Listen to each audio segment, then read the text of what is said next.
Good morning everybody, it's Graham from Lakeside and it's Tuesday morning and it's amazing what a couple of days can do as regards the life of the flying fox.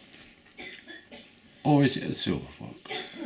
I guess we better call it the silver fox. I have no idea why I kept calling it the flying fox, I really don't. Throughout that previous video of mine, I even titled it Flying Fox, goodness sake.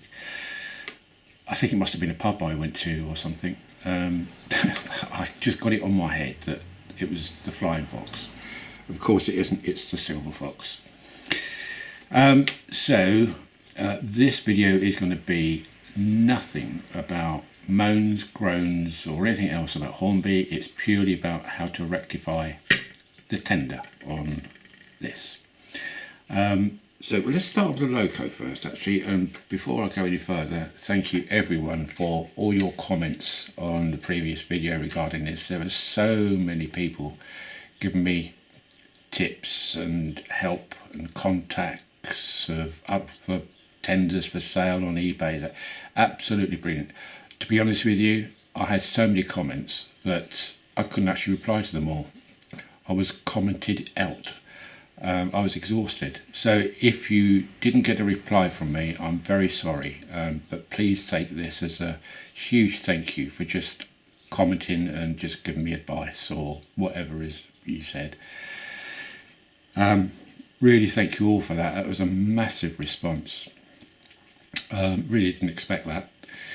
Okay, so as regards to the loco really wasn't any issue. But what I have done, I've put on some lights on the front, and I've also changed over the wheels at the back here on the below the cab for the other set they provided, and these have got the flanges on rather than the ones which slide across, because I noticed that on the running video I got, as it was going around the corner, this area here, the cab, you could really see was kind of sliding around and it just didn't look nice. Now I'm hoping that putting these wheels on with the flanges will stop that, but I'm also hoping that it will go round the curves on Lakeside. I'm pretty sure it will, because I've got other locos with these on and they're fine. So I'm hoping that that's going to just solve that little issue whereby it appeared to be kind of sliding around at this back end, which of course that's what it was meant to do. With those, I've also put on the pipe work too here on both sides, which shouldn't be a problem because they're quite flexible, those pipes, and the bogey does actually turn quite a bit within the area, but we'll see when we put it on. Okay, so let's put that over there so I don't knock it and break it. Right, the tender. So here it is now in its component form. The part which caused all the problem initially was this area, because I was trying to lop out this great big lump of black plastic so that I could get all this gubbins in place. I won't go into why I need to do all this. I've said it on 2 previous videos why I wanted to do it this way, so I'm not going to go in there again. Somebody did ask me why I was stupid enough to try and do this, but I've done it. So I've now managed to lop away very successfully the big lump of plastic underneath. So now on the tender, this speaker was originally up this end, sitting above the end part of this decoder. So I've swapped the two around. That now leaves me ample room for this speaker, which is brilliant. That's exactly what I wanted, and I wanted a lot of aerospace around this decoder too. So when I pop this on, I've got to line this up, bear with me. So when I pop this on in position without the shell on, that hopefully you can see I've now got huge amount of room in there.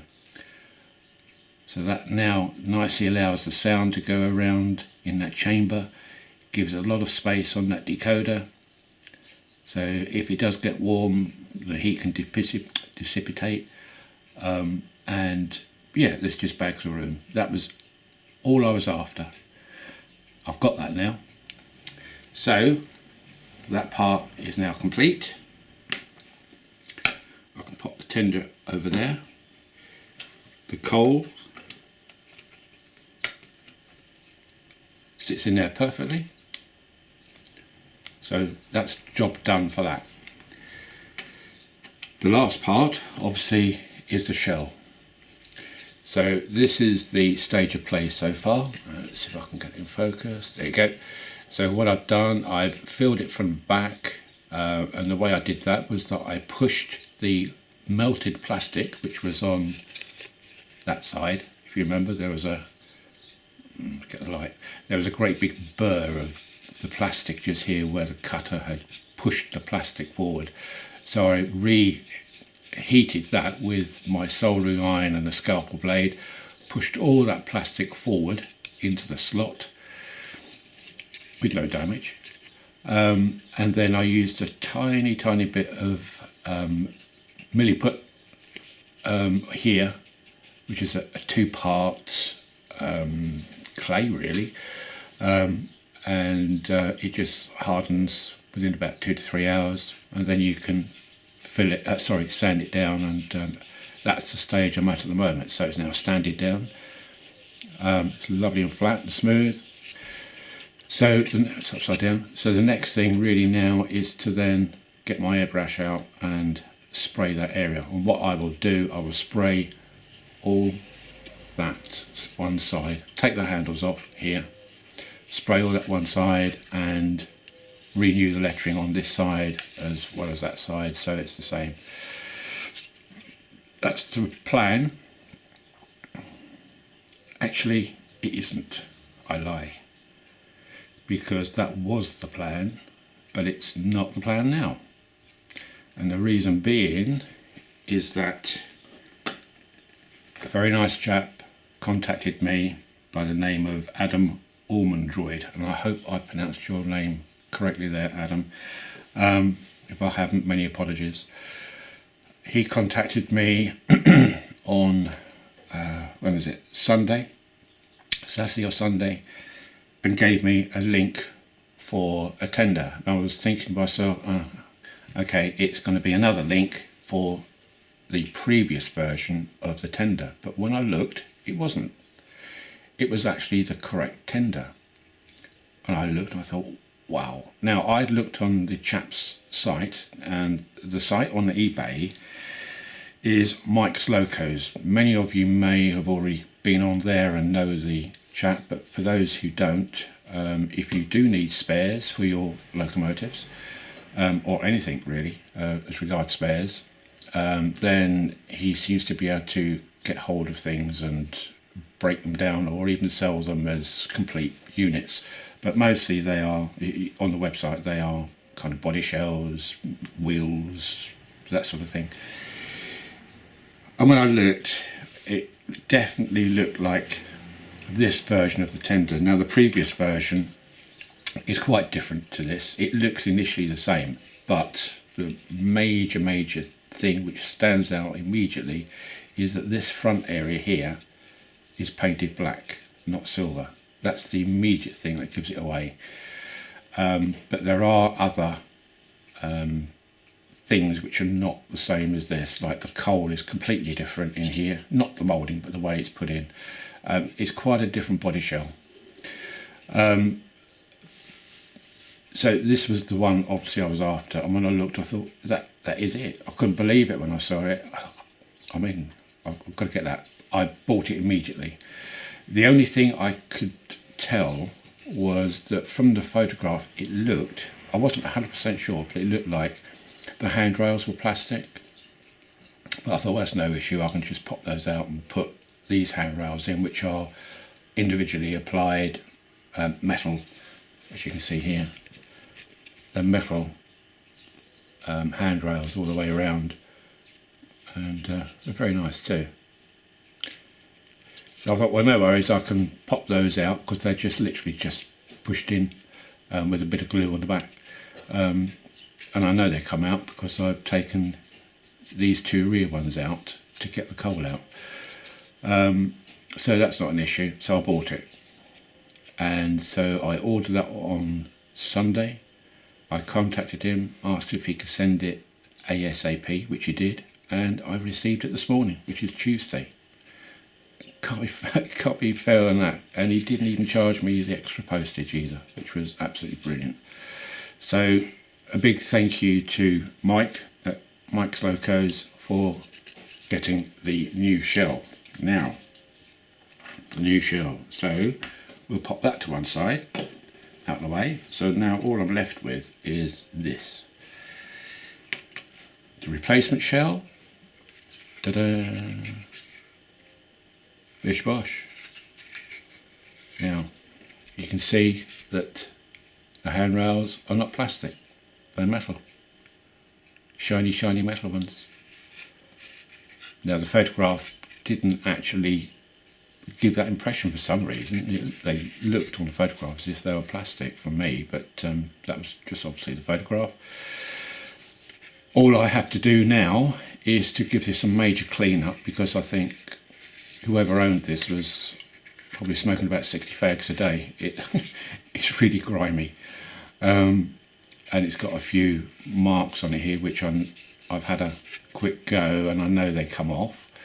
I should at the end have a pristine tender. The only problem, of course, is that it's got the original shell for the coal in it, and you can see the glue marks there, the shiny glue marks at the front here, and around here at the back. Well, as I know how this comes out where it's glued, it was not that difficult. Here I go again. It was not that difficult to unglue it. So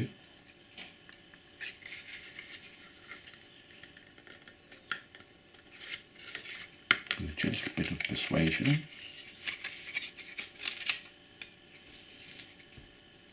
I can now take that out, and I can now, as long as the coal doesn't drop out in the process,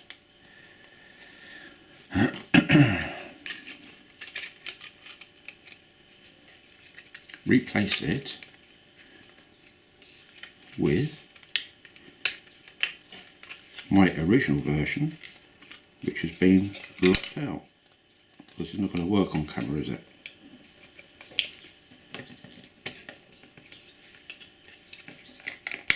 There we go. I will pop the coal in later on, but you get the idea. Now, once it's cleaned up, I've got my internal shell with all that room in a good shell once it's cleaned up. Bish bosh, job done. So what I'm going to do is to now take this out, put it to one side. I'm going to get my trusty cotton wool buds, a glass of warm water with some washing up liquid in it, and give this a good going over. And if I can't get the handrails looking as sharp and bright as the original, then I'll just replace them with the other ones, but I think they'll probably come up okay. I think to be honest with you, it's just so much nicotine on it by the looks of it. But I'll give it a go. I say if they don't come up, then I'll just replace it. So that's the end of this part of the video, and once I've cleaned it up and reassembled it with the new coal in it and put on the tender, chassis, then I'll come back. So bye for now, and speak again later. Bye. Hello again everybody, and welcome back. And she's done. So it's taken about an hour and a half, I guess, something like that, to give the tender a clean. It was pretty grimy, as I suspected. I didn't have to swap over the handrails on the tender. What it was that on this particular version, I thought it was actually from the photographs, they were actually painted the same colour as this. So it's just a case of taking off the paint, and they're back now to the nice shiny rails which match the loco now.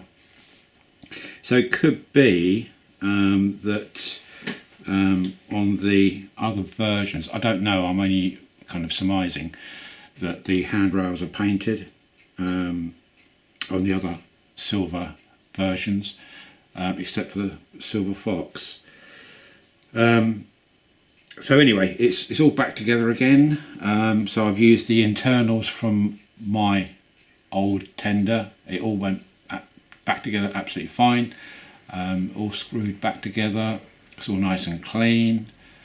And to be honest with you, now there is absolutely no difference from when I had it originally, apart from obviously all the workings going on in here.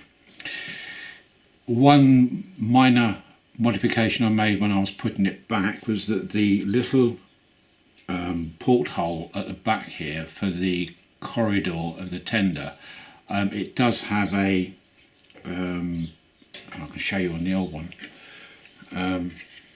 here, so if I can get it in focus, just here you can see it's got a glass, very small plastic circle there to represent the glass porthole. But I've taken that out. I've still got it, I haven't thrown it away. I've taken it out because the reason being is that leaves a hole, and that hole is on the inside of the tender. And the reason why I've done that is that prior to that there was no escape for the sound. It was just literally coming through all the plastic, if you like. And so I thought, right, well, if I take that small piece of plastic out, that will allow for the sound to come out. Boy, what a difference. It really does make a huge difference. Well, I suppose it would do really, because it is allowing the sound to actually come out now, rather than just sort of rattle around inside and try and make its way out through the plastic. But there is a massive difference in the sound. It's not as muffled as it was before. It was pretty good before, but it's even better now. So with all that, I am one happy bunny, because I've now got what I've wanted. I've got bags of room in the tender for the sound. I've got bags of room for the decoder, so there's no problems with any heat it might generate. I don't know if you've ever felt a sound decoder, but it gets quite warm when it's under quite a lot of load from the sound, from driving the engine, from any other things. If you might have lights, this hasn't, but just that sort of thing, they do get quite warm. And so with the fake lights at the front and the pipe work on here, she's all ready to go. So let's hear what it sounds like.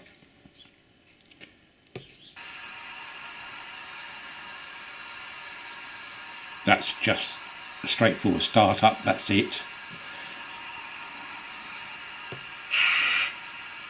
Brakes, horn, whistle rather, short one. That is crystal clear, fabulous. Okay, let's get it running. And before I do, David Atkins, if you are watching this, check out the wheel wobble, or lack of it. It's pretty good for a Hornby. So here we go.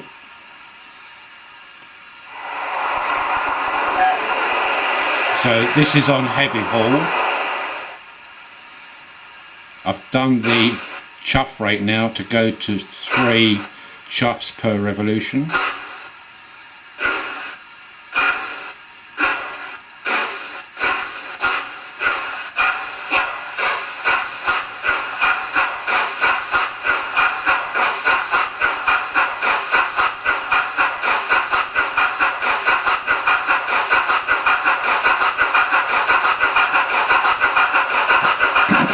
That's on half speed.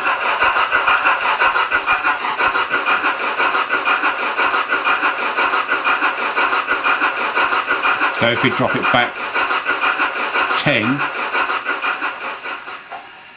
it will coast as it did before and then build up again.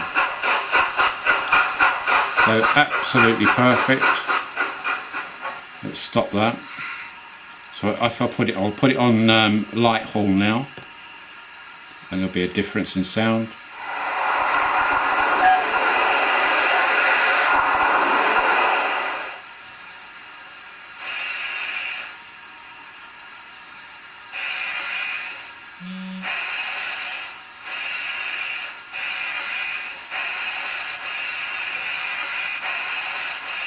So hardly any hard work going on there.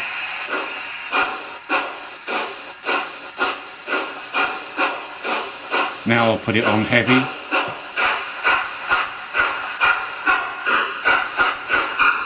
Listen to that. Awesome.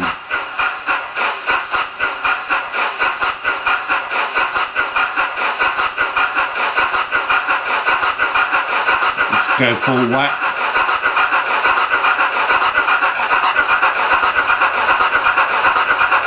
And look how steady that loco is.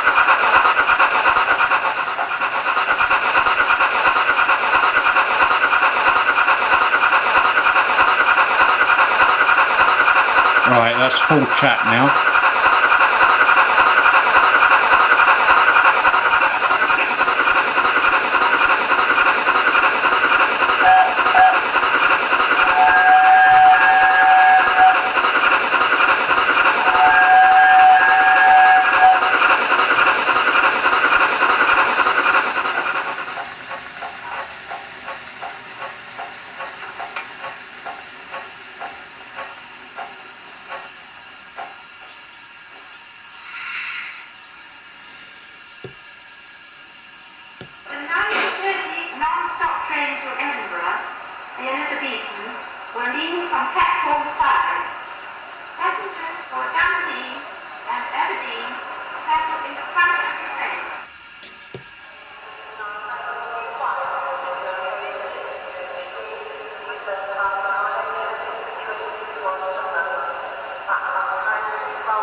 Bloody brilliant.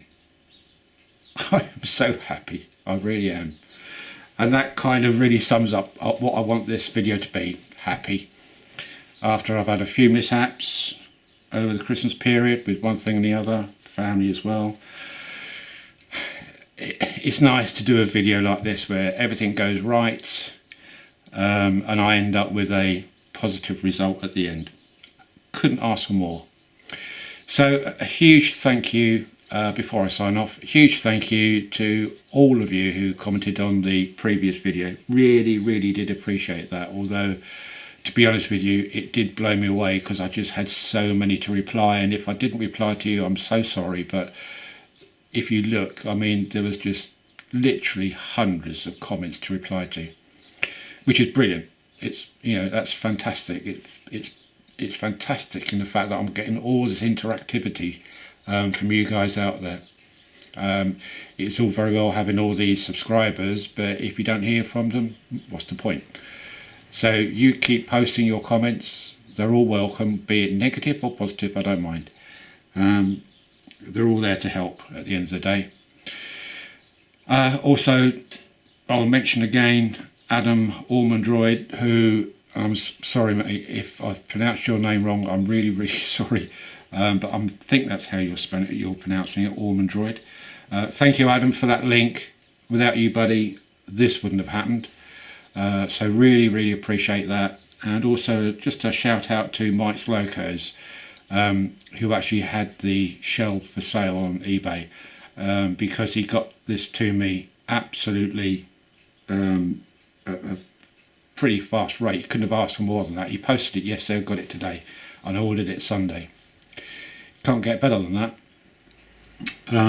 And so if you want any bits and pieces for your locos, then I suggest you have a look on eBay for Mike's Locos.